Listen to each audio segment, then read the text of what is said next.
Gameplay on you today. This is Rob Thompson. I am your host of Startup Stories. This is stories of startups in the sports tech space. These are innovators. These are folks that have stories upon stories upon stories on where they traveled to and their journey to get to where they are today. I'm thrilled to have you guys on here because I'm really interested in this space and how you're going to deliver it. I'm really interested to learn a little bit more about the demographic as well. So this is Wired2FishTV. This is I would say, brand new startup. It's been incubating for a little while, but these guys are here ready to go. So we're going to go around the horn, starting with Todd. So let's just do a quick 30 seconds intro of your background and how you got to this point. Hey guys, it's Todd Hamill. I'm the CEO of Wired2Fish, and Wired2Fish.com has been around this is our 13th year, so we're pretty excited to be involved in this and as its namesake. So we'll pass it on to Jared.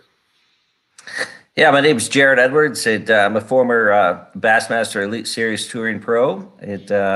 Last 15 years, been host of Jared Edwards Outdoors National TV. Great. Douglas Neiman with Navio Networks, the CEO. We've been involved in the video syndication and cable environment since about 2006. Alan Mahalik, President and GM of New Brand Marketing, industry veteran of sports and entertainment for many years. Been involved in fishing for the last 15 with a number of clients, including Jared Edwards Outdoors. Good. Well, I want to dive into this, and I want to have enough time for you guys to really tell your story and get into the different pieces of this. So, when you look at the clutter that's happening in TV and content and broadcast, I know you guys have a lane. It's a really, really long lane, but it may be a little bit of a narrow lane in people's perception of what pro fishing is and the audience around fishing. So I want you guys to really dive into that, to break that. So people who don't know anything about this community, right? It's a massive community. Let's break that right now. So what is it about Wired2FishTV that's unique and different, and what is that content that's going to be delivered? Well, Rob, the fishing community in the United States is a $43 billion industry and growing. And Navio came to me and said, hey, we're doing what we're doing, which Doug will talk about. Can you put together a fishing channel? So I got together with a bunch of my buddies, including Jared, and the story goes from there. And what we actually developed is a unique, diverse lineup of 24/7 programming with a blend of live events. We'll have a classic series. We're also developing original content. And the best thing is there's no subscription fees, nor will there ever be. So once we assembled our list of legends and celebrities and big personalities in fishing, from Jimmy Houston to Jared, so forth, we've got bass, fly fishing, walleye, saltwater, ice fishing, fishing from kayaks, and so forth. We said we need to find the industry leader in fishing content. And that's where we did our research, and the obvious choice was Wired2Fish, and that's where Todd comes in. Yeah. So, obviously, Todd, you said you guys have been around for 13 years, so you guys landed on this. You guys know this market better than anybody, right? You're dialed into it. And this may be a question for Doug. That was just a statement, Todd. That wasn't really a question. That was a statement. Okay. What was the idea behind it?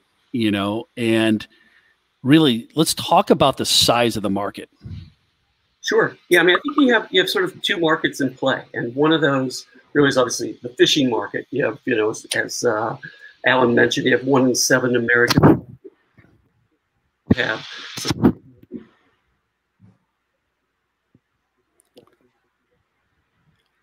There's 40+ million in spending billion that happens every year. It's a huge marketplace, and there's 60-some million anglers in the U.S. on a consistent basis, and so for us, Navio Networks really develops and packages together 24/7 linear channels, if you will, for connected television. And so, in one sense, is the market big enough? Is there enough audience around this content to sort of lean in and see, and create a viewership around it. And on the flip side of that is, what does connected television mean? I mean, to some folks, that's really, hey, we want to come in and watch, Netflix, or you want to watch Hulu or something like that as your access point. For us, we play in a very sort of tight lane that's called FAST, which is really free ad-supported television that looks and smells a lot like your cable box. Places like the leaders in the space are folks like Samsung TV Plus. Pluto TV is a popular startup that was acquired by Paramount, or by Viacom. Zumo was acquired by Comcast. There's essentially these environments that look and smell like your cable box. There's 150 to 200 channels in these areas, but the channels are slightly different than what you get on your normal cable. You have very sort of targeted programming. And so for us, as we develop channels, we want to make sure that we're finding very specific areas that have these openings. And it was only logical that we saw there was not a dedicated, just 100% dedicated fishing channel that was available to the consumer. And so that's where we reached out to Alan. Well, I don't know what your cable box smells like, but it's not good.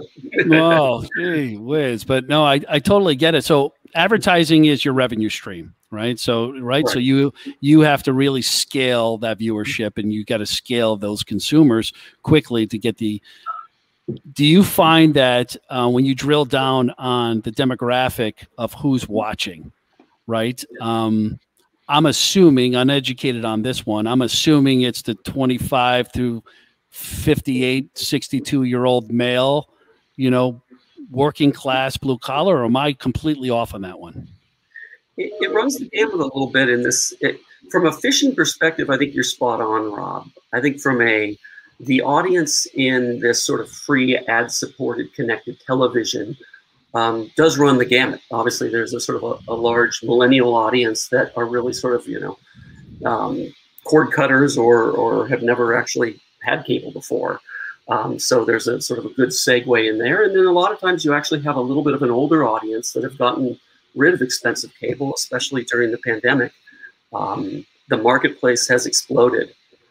We believe that there's roughly about 100 million or so is the size of the audience in this sort of free ad-supported television, and it's growing leaps and bounds on a monthly basis. Yeah, no, I'm well aware of it. I don't think my kids have paid for cable. I mean, they probably stole it off of their neighbors for years and their parents, but they definitely do it. But they're in that space right now, so I don't mean to be silly about it, but you're right. I totally get that. So nothing is going to drive consumers without really good content, and I know 24 hours could be probably pretty daunting on the content that you got to fill. Let's talk about that content, and I'm sure most of it, which has got to be original, right? So let's talk about that as well. I think that's Alan. That's a question for you. No, absolutely. So one of the things we want to make special was not to have things you can see on everyday TV, right? And also have, there's a lot of bass fishing, for instance, on ESPN and some of these other channels. So as I mentioned before, we're really diverse. So not only will we have different types of fishing, but we're also going to have, we're going to stream in live events, for instance. So these are some things that are coming down the pipeline. But in April, we're going to have a huge live event in a major championship throughout the country. And then the first time ever, Rob, if you watch, if you're a big NFL fan, which most of America is, every week on Showtime, you get to see inside the NFL. Well, we actually are going to have a similar show called Angler News, and that'll be a weekly update. It'll start in March, and we'll probably go to twice a week. So again, it'll be all the fishing news available, North America, because not only in the U.S. is there a big market, but fishing is huge in Canada and Mexico. It's again going crazy. I mean, just the Hispanic population are just tremendous anglers. Are you guys thinking about getting in, or is part of your business plan to get into owning and operating live events as well? No, because we're aligned with a couple different event producers who are doing this. So we're bringing them in as partners, for instance. Gotcha. So you guys are just distributing the content. You're not going to get into the other side. That's smart. Correct. So you want to talk a little bit about the distribution channels. You know, now that you have the content, you're broadcasting, you're scaling your business. What channels are you going to use to distribute this? Yeah, I'll go ahead and take that. I mean, you know, as I mentioned, these FAST platforms, we program, and this is really Navio's backbone, is programming and packaging and licensing content to distribute a 24/7 CTV linear feed. That's no easy task. It's not as, the easier task is VOD, right? It's like, hey, let's take a bunch of content, let's throw it up. People are going to watch it when you can. To schedule it out and program and really package this stuff together takes some skill. And we've, thankfully, our head of programming is a passionate angler himself. So it was a perfect fit with Alan and everyone else. And so as we take that out, really we break the FAST market into sort of three groups. One is you have sort of the larger distributors, places like Pluto TV and Samsung TV Plus, Zumo, the Roku channel. You have a series of sort of medium-sized distributors that have these all kind of 150 to 200 channels in them, places like Sling TV and Plex, Stir, and a few others. And then you have sort of a larger group of maybe 6 to 10 or so that are a little bit smaller, but they're growing, which consists of places like, you know, Cloud TV, Local Now, even IMDb TV and others. And so for us in year one, our goal is really to gain that carriage on 1 or 2 of the larger guys, 2 or 3 of the medium guys, and 5 or 6 of the smaller guys as we sort of build this distribution up and then expand it from there. Is there? Oh, I'm sorry, Doug. No, I apologize. Go ahead. Oh, I was just saying. Yeah, I'm done. Oh, are you looking? Would part of your strategy be to chop up the content and then put it into, say, YouTube channel as well, or? No, we really distribute. You know, today the content. You know, we have a ground layer of content that is available, but there's no real sort of singular home for it. You know, some of the content is aired on ESPN, some of it's been on Fox Sports, some of it's available on YouTube, but there's not really that sort of consolidated home where it sits in kind of this 24/7 linear feed like your normal television channel would, that you can flip on, and at any given moment you're going to get, you know, the best of best content that you've either seen or had the chance to maybe didn't get a chance to see, as well as new productions and live productions that are happening. Got it. Yeah, and Rob, one of the big things for us too is the promotional side, which I'm sure you're going to ask that question. But one of the reasons we turned to Wired2Fish is they have 2 million followers. So you want to talk about, you know, advertising and so forth, and getting to people. Jared, for instance, huge on the West Coast, big social media following. We'll talk about his show in a minute, you know, so you get that perspective. But with the value of social media and the impact of social media, now all of our content producers are going to use their channels and go, hey, you can watch me this week on, you know, Wednesday at 2 o'clock, Thursday at 6, Friday at 4. For the binge watchers, you know, on the weekends, we're going to actually program a number of the shows together.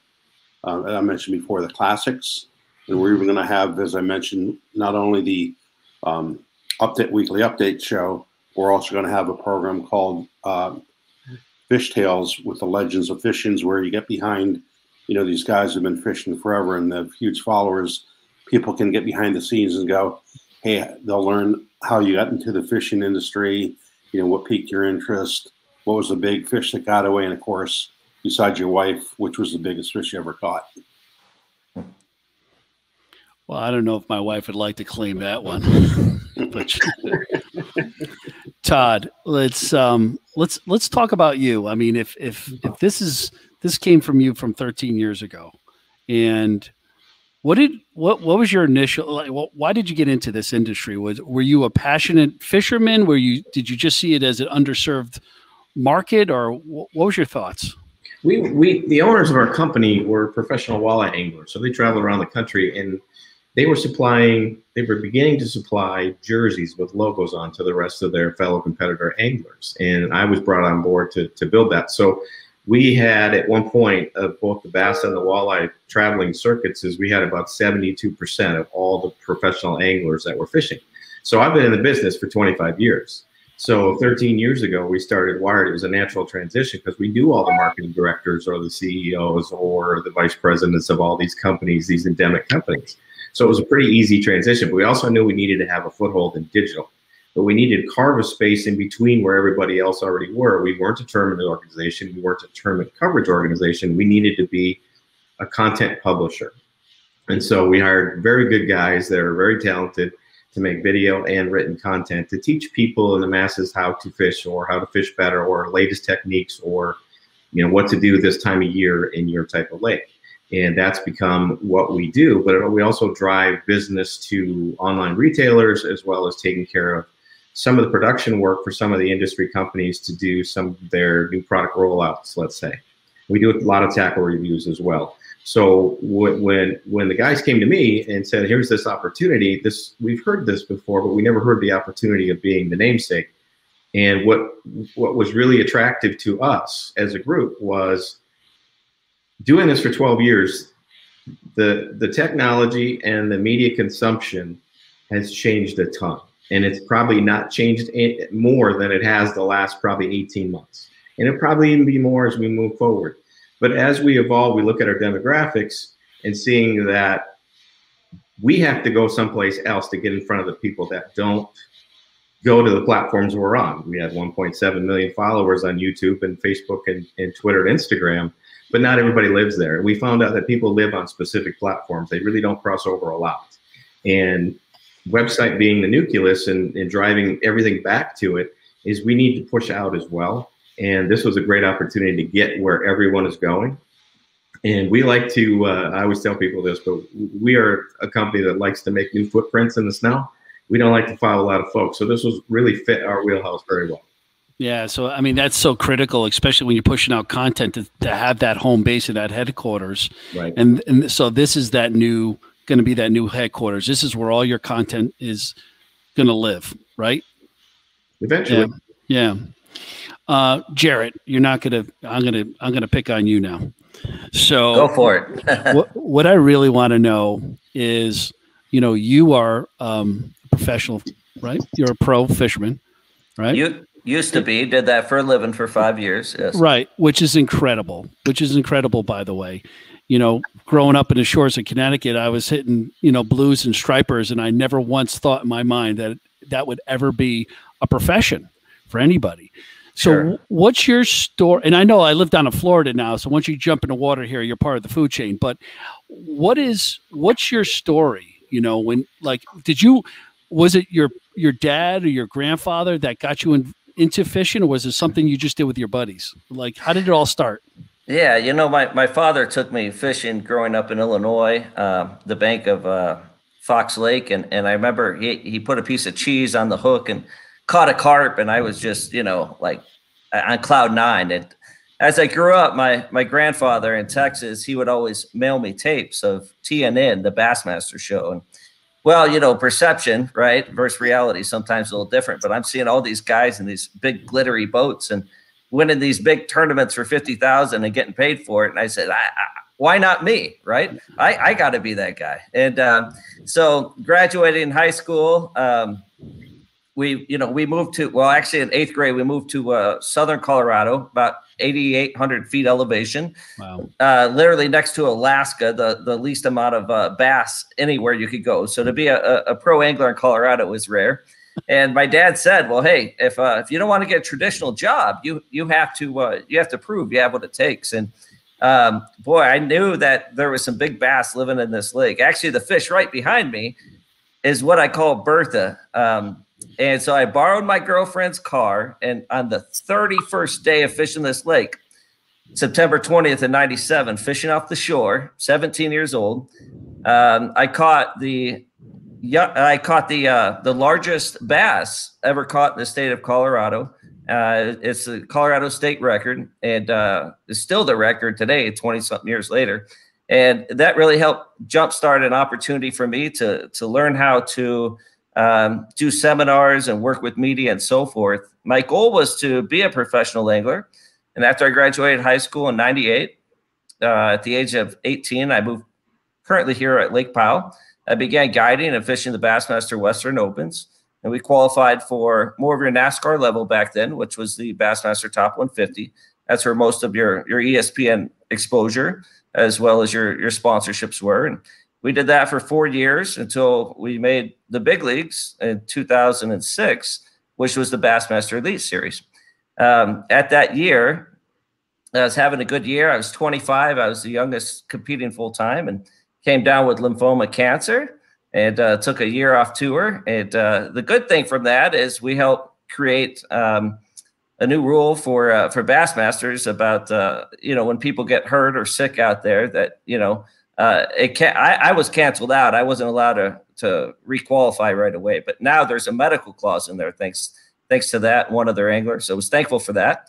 So the last 15 years, good Lord has blessed us through chemo and radiation. We have was able to come back, have a second chance at life. And I always felt that living on the road certainly wasn't for me. So we created Jared Edwards Outdoors, a first and only national show, but dedicated to Western waters. And we shoot that in 4K with underwater divers and multi-camera production, drones, and all the good stuff. And it's been a real blessing the last 15 years. That's kind of just a real quick story on our rise into the outdoors. That's an amazing story. Thanks for sharing that with us. And, sometimes you look at life a little bit differently when you get a second chance, and every day. Sure. I was just out in Zion National Park 2 weeks ago, and that's God's country down there. And, sure. I got into that water, man. I thought my ankles were going to fall off, but we got in the creek down there. But, it's amazing because I know that, and I would assume that community is a tight community. The community probably loves to talk a lot of shit about fishing, that always comparing the one that got away, the bait, the lures, the equipment, the boats, Sure. where are the best spots. So I could see why this is such an engaged community as well. And, so congratulations on your career. Well, thank you. Yeah, it's not easy getting paid to do something that you're passionate and that you love. Well, I think the biggest thing here is, to be the best, you literally surround yourself with the best. And when we look at Navio and what these guys do with connected TV platforms, they're a leader in their industry. Then we look at Wired2Fish, and, coming from the industry as an angler, but also as a fan of the sport, we're all on Wired2Fish every single day, just seeing the latest news, the new techniques. And so with Wired2Fish being a leading content producer out there and the go-to source for all news, we figured a great merge. This would be fantastic. So again, connecting Navio, Wired2Fish, you had Alan in there with New Brand to be able to kick the party off. As a producer, I'm thrilled because to have literally some of the legends living on this channel is very unique.